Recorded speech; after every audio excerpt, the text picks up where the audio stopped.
It's 2:05. Amen for punctuality. So my name is Anna McDonald. I am the technical voice of the customer at Confluent. What that means is I work directly with engineering. I don't get paid on commission, and my job is to make customers successful, irrespective of how much they pay us. So first, a little history. Does anyone know what this building is? Anyone? It's a bank. There's a clue. Well, this is Gold Dome Savings Bank. It was a bank, used to be Buffalo Savings Bank, back in the 80s. And my dad was the deputy general counsel of Gold Dome Bank. So I was raised by a bank general counsel. So it's kind of in my blood. And every time we'd go anywhere, he would point out these little signs that were on all the ATMs. And he would go, hey, you know what that is? And I would say, what? And he would say, something we did that was a big pain in the butt, but we got it done. He would have to go down to DC for regulations. And really what it taught me, by the way, that's my dad back in the 80s, and that's me in the 80s, pretending to work at a bank in computers. It was founded by 8 member banks, and you'll recognize many of these names. They're either, today they've become, chemicals, shout out JPMC, right? And this is making me mad because the city, anybody here from city? See, where's my city ladies? So there was one major bank that didn't participate in the New York Cash Exchange. And it was Citi, which would have been hilarious if they were here, but they're not. But these 8 banks worked together to provide ATM access at all the member banks, which is a huge customer outcome. I remember my mom going, hey, we don't have to drive across town anymore. I just use whatever ATM we want. And it was really kind of in my, by the way, I did print out the original New York Times Business Day article. I have it, it's a great read. And NICE still exists today. I think Fidelity Investments manages NICE now, or chairs the commission on it. But it was banks working together to provide an outcome that they couldn't provide alone. So if that's the past, to me, FinOps is the future of banks working together. It's why I'm so passionate about it. Now, if you remember, I said that my dad had to go to DC a lot. And that's because with all good outcomes comes regulations. You can't get away from them. And so when I think about regulations and I think about eventing, which I'm very passionate about, we see Kafka Streams being used. And Kafka Streams, how many people here have ever used Kafka Streams? Yeah, what's up? I love this. This is a great crowd. For those of you that haven't, K-Streams is just a Java library. That's all it is. As opposed to other things, which would be like a Spark or like a Flink, where you have a framework, you have like a compute platform. K-Streams is just a jar file.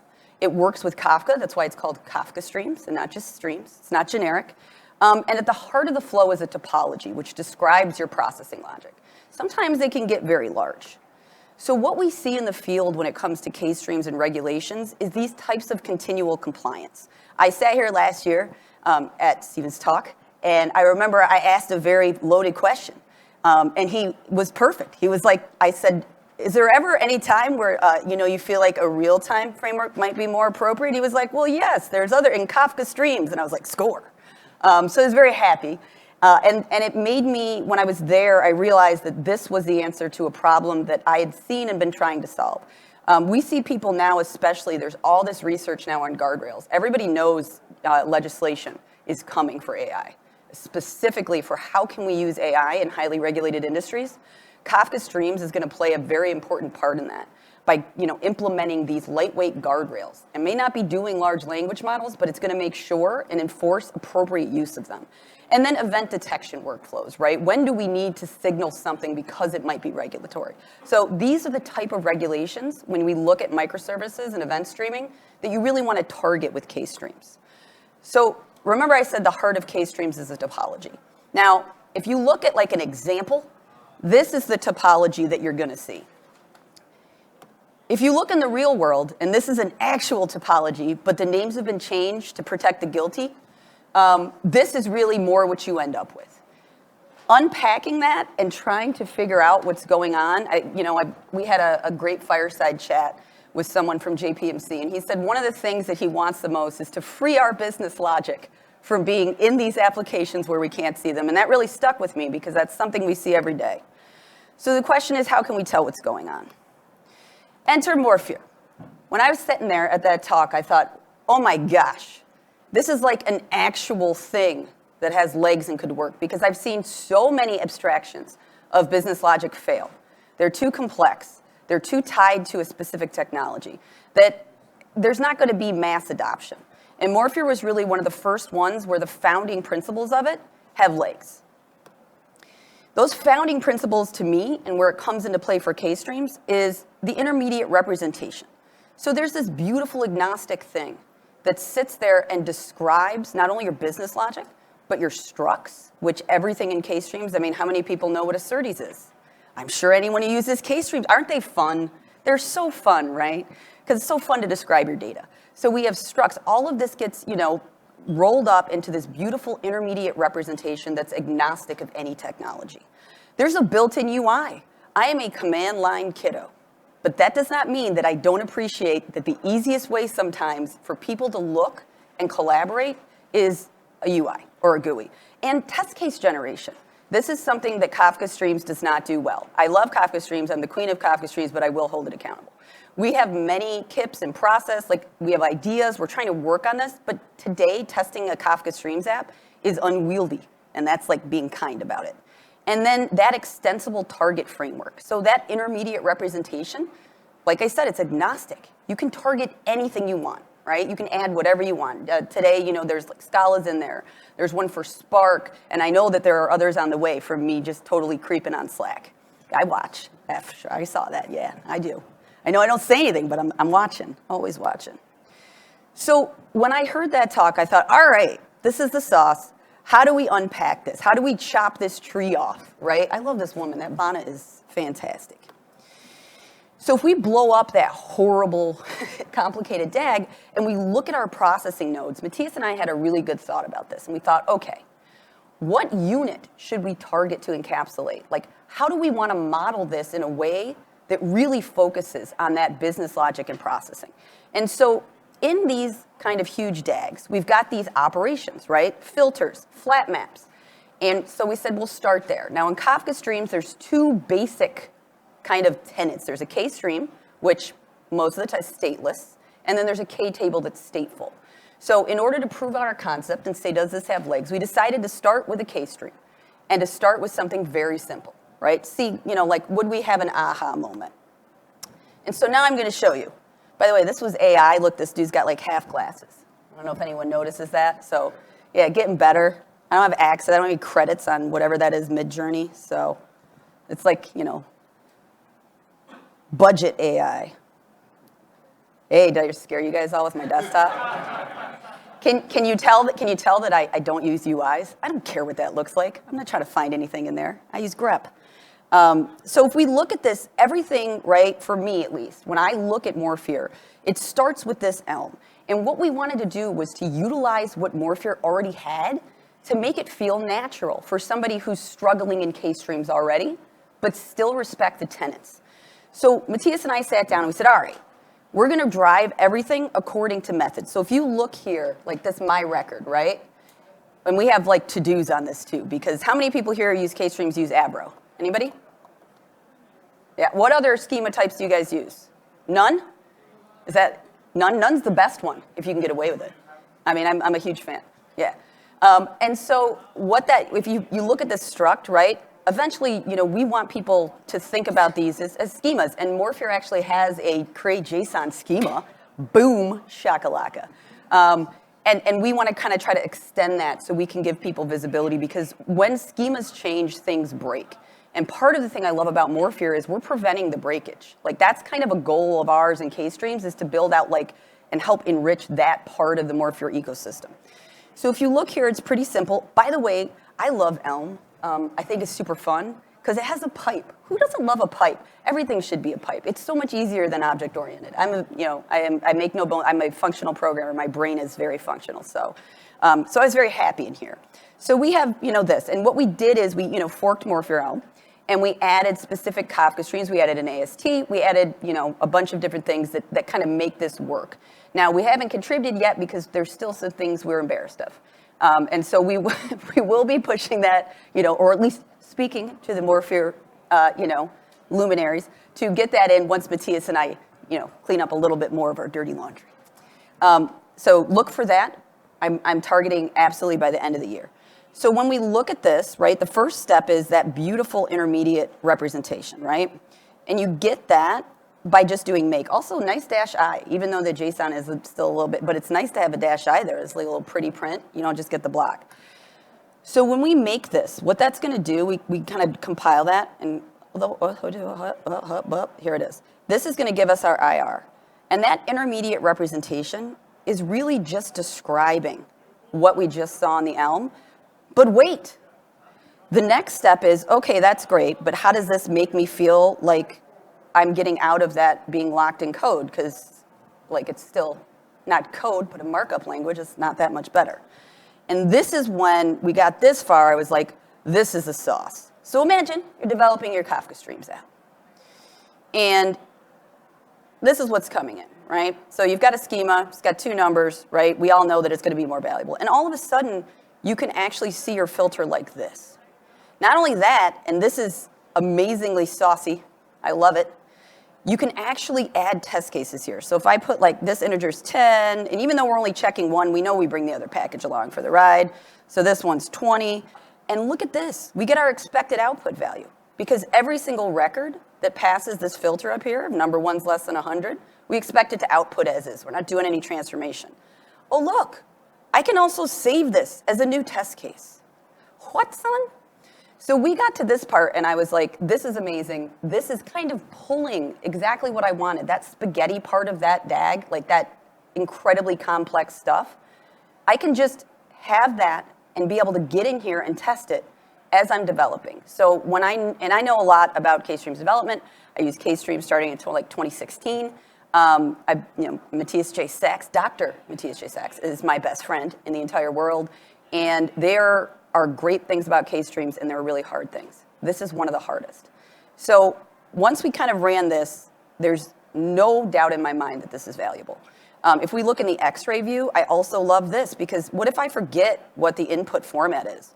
Ooh, look, I just click on that. Now imagine this in one of our actual complex schemas that we're trying to pass around.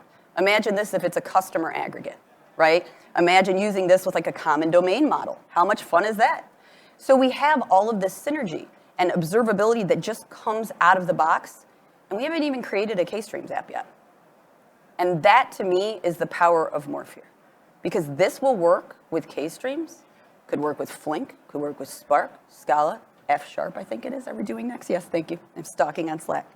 So now that we have all this, Matthias and I sat down, and we were like, again, behold the beauty of my desktop. We sat down and we said, okay, when we write this, when we do a K-Streams, how do we want to encapsulate this so people feel good about it? And we thought, all right, what we really want to do is just produce the methods, produce those K-Stream methods, and then let people include them. So let me show you what this is about. So then we added a target. Look, isn't that pretty? I was so happy. I was like, look, -T K-Streams. What, son? Love it. And when we do this, what this is going to do is it's going to create that sample app. Now, this app is in Scala, because you can use K-Streams in Scala. It's another additional item is to just kind of say, okay, let's use Java too, but you can mix them and match them. And we actually do see a lot of Scala in Kafka Streams. As a functional person, that kind of makes me happy. So if we go up, come on, pop in there, to our dist, Habushi. In here you can see, right, we got our struct, right, which again, we want really tight Avro integration here, because we all know that kind of breaks things and everyone's mapping everything to an Avro class most of the time. And then in here you can see we've just got 2 K-Streams definitions for functions. So what I wanted to do was show you how would you integrate that in an actual like K-Streams app. Let me grab this one. And this is the way it would look. So if you remember, this is the code that was produced, right, by our Kafka Streams -T in Morphir. And then this is probably more what people are used to when you think of a K-Streams app, right? We've got all of our boilerplate code, which Morphir refers to as, what do we call it, dev bots? Is that right? Like our, dev bots. I like that. It's like battle bots. We should make them fight. And our boilerplate code. And then all we do here is we just call that method. What this also allows you to do is that anything that's driven by Morphir, you can do special things with it. Just include it as a library, and that's all this is. We're just importing, right? We're just importing a class. And that way, when I think about CI/CD, which is one of the other common things we talk about in Kafka Streams, how do I do continuous deployment with my stateful microservices, which can be very difficult? We want this flexibility. We want the flexibility to be able to operate on things that are tied to Morphir by themselves. And so we decided this was really the best way to package this up to give us that future flexibility. So in closing, let me get back over here. Hada-boop, hada-boop. What are our next steps? So add K-tables. So Morphir has some really nice stateful app representations. We're taking a look at those now, and we're in the process of going, all right, what's the most advantageous way to map a K-table, right? What's the most advantageous way to build up state? How many people here ever have to do reconciliation or have to do, like, when they're trying to push to make sure they, we want this to enable increased developer confidence.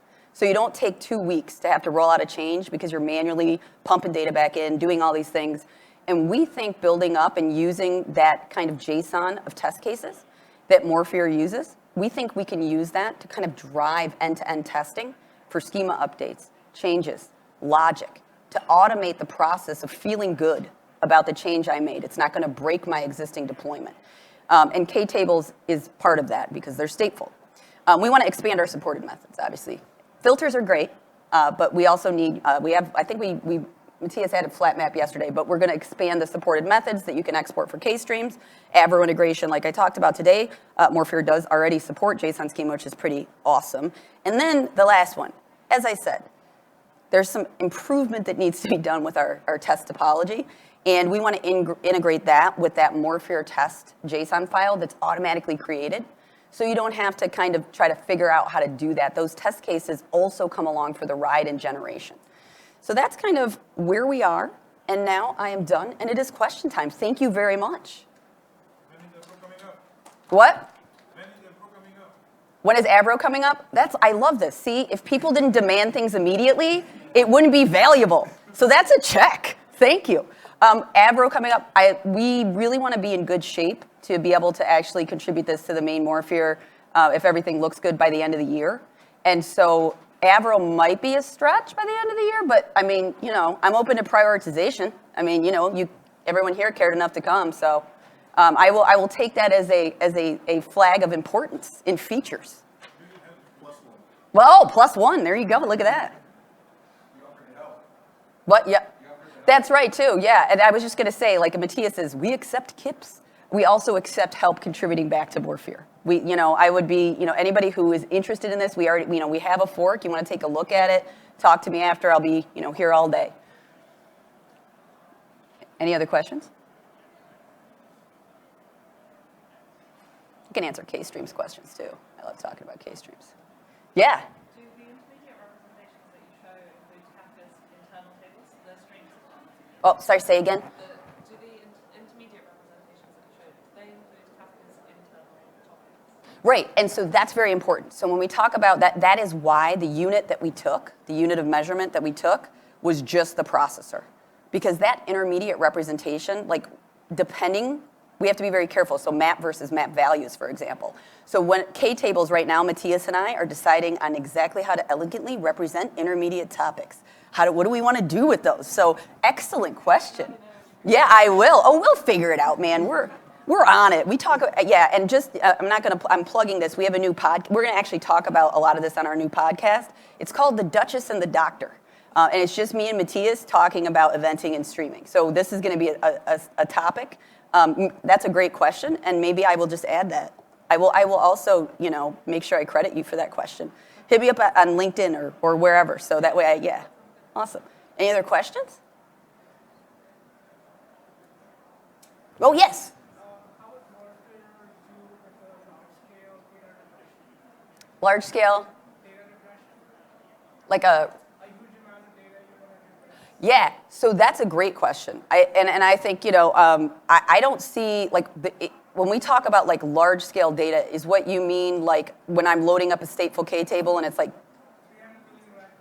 yeah, right. And so Morphir itself, right, the way that we kind of want to work that, and I think, like, stuff and make, like, you can answer that, Stephen, like, do you guys right now have, and I think you do in some of the examples, have pretty large prep tables for some of the, like, test cases that you do.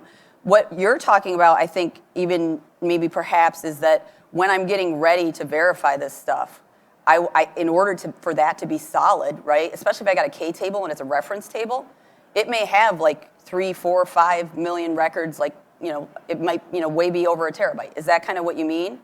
Right. And so that's one of the things that Matthias and I are thinking about right now is like, one, what do you need in order to load up that rep? Because like, again, how are you supposed to test it if you don't have the referential data, right, to get in? So we are absolutely 100% thinking about that. I have not explored that yet to the point where I can give you a frank opinion, which is what I'm using. If I can't give you one, I'll tell you that. But definitely on our radar because you're 110% right. We have, K-Streams state stores that are way, way over a terabyte sharded. So we are thinking about that for sure. Any other questions? Apart from flat map and filter, what else are you targeting? So we really Matthias and I are thinking, first like what are our stateless ones, right, off the bat.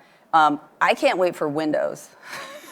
I'm a huge fan of windowing. I think as soon as you have with eventing, the amount of data is such that usually when you start doing stateful, the meaningful value comes from a window. So windowing is one of those aggregates. Transform. We're kind of picking and choosing. But if anybody has favorites and they're like, look, and they're committed to helping us do this, we are 110% open to participation as bribes. This will certainly help. Sliding window is one of the very important use cases because we are mostly a Flink shop because we think that K-Streams actually cannot meet our. Well, if you have a huge key space, right? And I always make this point to people. It's not called streams. It's called Kafka Streams because it's tied to Kafka, right? There are great things about that, and then there are not so great things depending on your use case. And key space is one of them. My guess is that your key space is large enough where you need to decouple partitioning and scaling and sharding from Kafka. Is that probably why you guys use Flink, or? Yeah. And plus there are a lot of use cases I think which will not fit for. Yeah, and the great thing about Morphir is that you just put, if you want to, add Flink, -T Flink, right? So this is not tied inherently, like Morphir's intrinsic value is not tied to Kafka Streams, right? It's tied to the fact that you can do Flink, you can do K-Streams, you can do whatever you want. So flat map windowing, what else do we have? What other functionality there? So yeah, I mean, I think, obviously, I think flat map, windowing is one of the ones that I really want. Transform, those are really kind of the table stake ones. And what we really do is we kind of have a little kind of competition at we get a lot of topologies, right? And so we do have some statistics on the most used. And so FinTech and FinService, they use a lot of K-Streams. And so they'll probably weigh in heavily on which ones we do.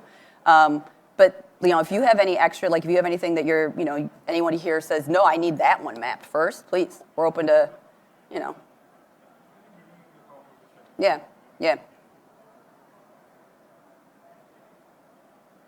Any other questions? All right, awesome sauce. Thank you everyone for coming.